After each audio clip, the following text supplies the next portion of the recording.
कढईमध्ये 1 कप पाणी ठेवलं आहे. त्यात थोडंसं मीठ घालूया आणि थोडंसं तेल घालूया त्यात. आज आपण आंब्याचे मोदक करतो आहे. त्यासाठी पाणी थोडं उकळलं की त्याच्यामध्ये आपण अर्धी वाटी आंब्याचा रस घालणार आहोत.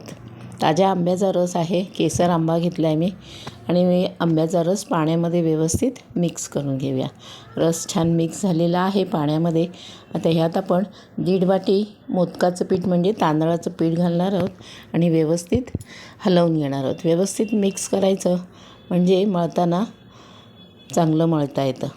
असं व्यवस्थित आपलं पीठ मिक्स करून झालेलं आहे. आता आपण याच्यावर झाकण ठेवून थोडा वेळ बाजूला ठेवूया. इथे मी दुसऱ्या कढईमध्ये 1 चमचा तूप घातलं आहे. त्यात आपण थोडेसे ड्रायफ्रूट भाजून घेणार आहोत. ड्रायफ्रूट ऑप्शनल आहेत. तुमच्याकडे असले तर घाला, नाही घातलात तरी चालतील. 1 मिनिटभर भाजून घेतले की त्यातच आपण 1 वाटी गूळ किसून घेतला आहे तो घालूया आणि तो पण चांगला पातळ होईपर्यंत परतून घेऊया. गूळ आपला चांगला पातळ झाला आहे. त्याच्यामध्ये 1.5 वाटी मी ओलं खोबरं घेतलं आहे खवणून, ते घालूया आणि व्यवस्थित मिक्स करूया. यातच आपण 1 मोठी पली आंब्याचा रस घालणार आहोत आणि तो पण व्यवस्थित मिक्स करून घेणार आहोत. आंब्याचा रस व्यवस्थित मिक्स झाला आहे. आता ह्यात आपण अर्धा चमचा वेलची पावडर टाकूया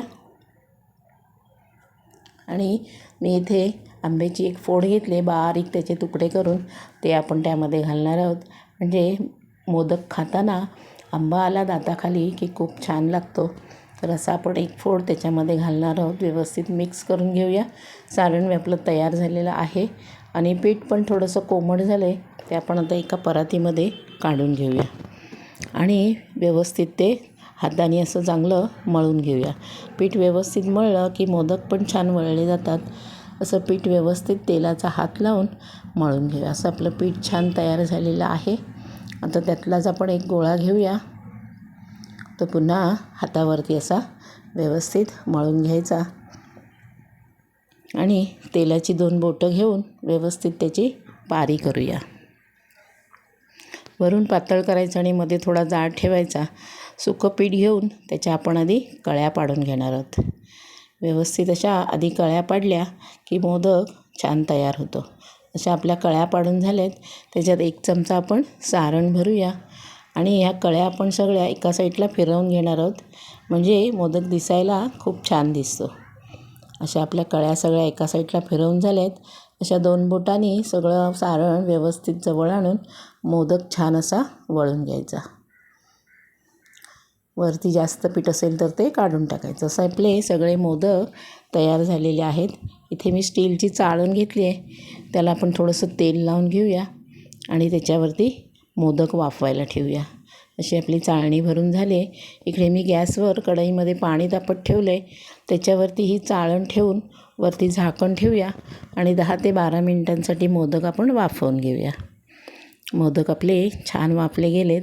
कलर तर खूपच सुंदर आला आहे आणि खायला तर अप्रतिम झालेले आहेत.